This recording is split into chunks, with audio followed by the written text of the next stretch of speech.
Let me welcome members to the 6th meeting in 2014 of the Standards, Procedures and Public Appointments Committee, and let me start by reminding everybody to switch off their mobile phones as they may interact with the broadcasting system.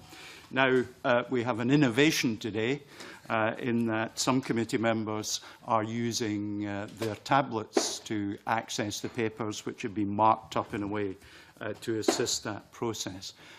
Let me just say to members, it would be a courtesy to other members of the committee if you are using an electronic device to only use it for that purpose rather than for more general purposes. George, if the cap fits, you wear it. But that is a recommendation to all members of the committee, even including myself. That brings us to agenda item 1, which is about business in private.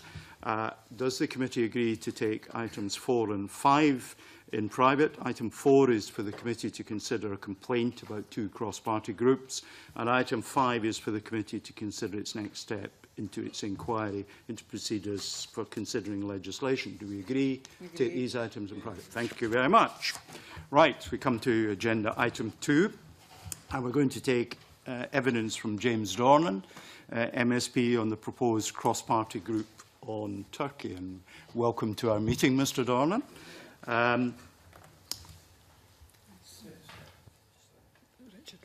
Richard, yes. Yes, Convener, can I, members will note, if you look at the papers, I've actually signed up to be on this CPG, and I'd like to identify that. Thank you. That's helpful, and that's good procedure.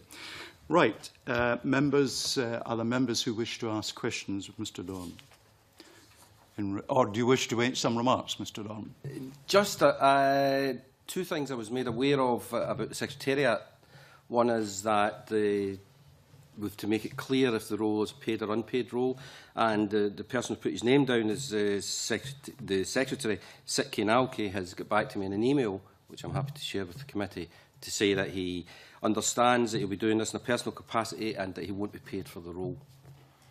The other thing is that he is also a member of the Dumfries and Galloway Business Association, or one of the organisations that's involved in it, and he also appreciates that when he attends a meeting, he'll be attending as a Secretariat and nothing else. That's helpful. Thank you. Is there anything else anyone wishes to ask Mr. Doran about? In that case, Mr. Dornan, your appearance before our committee is commendably brief. Thank you very much. We will let you know the committee's decision on the application for recognition. We'll be considering that on the 8th of May, and we'll let you know thereafter. Thank you very much.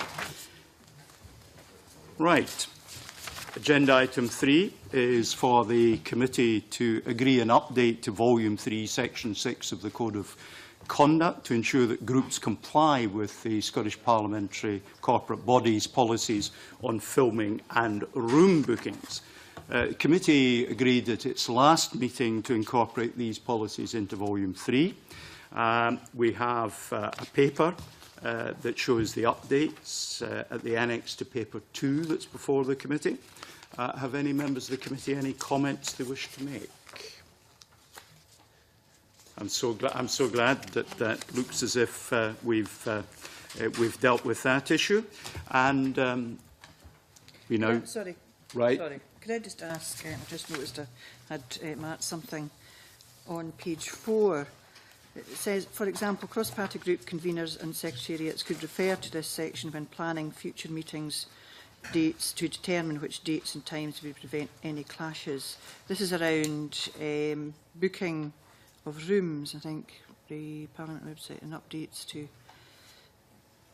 Yeah, I was tying it into, I think it suggested that to ensure there wasn't any difficulties and reduce the number of clashes with MSPs attending different cross-party groups, that you suggested that they could look at the website and see when other cross-party groups were on, so that you weren't setting your date which clashed, where, you know, if I'm on 3 or 4 different cross-party groups, it wasn't clashing with those.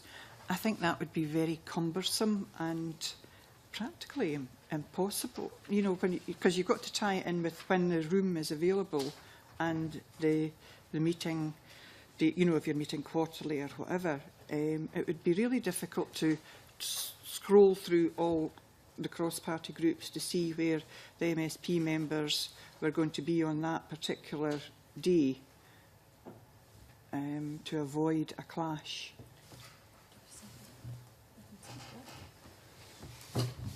Just to say, that's something that's currently in Volume 3 of the code. It's not the additional pieces of the code that the members are being asked about today.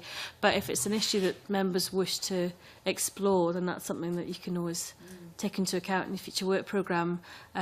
For what it's worth, the clerks tend to use the meeting room manager to scan upcoming business in terms of cross-party groups, because it's one place to see all the meetings that are taking place, which is maybe more helpful than scanning through all the cross-party group pages. Okay, I mean, if it's already part of it, obviously it doesn't work because there's lots of people who are, you know, they just can't attend cross-party groups because they're on the same nights, and it's, I don't know how you make that any easier. We can return to the issue. I mean, that's something that's come up, but I suspect at the end of the day we're looking at a matter of logistics that is up to the individuals who are making arrangements to consider all the circumstances around any proposed date of a meeting, and there's probably a limit to what we as a committee can contribute to good practice on the part of others. Anyone else wish to make any observations on the matter? Right, thank you very much. We move to agenda item 4, and we move into private session. Now, just before the public gallery goes, I'm just going to have a word with the clerks.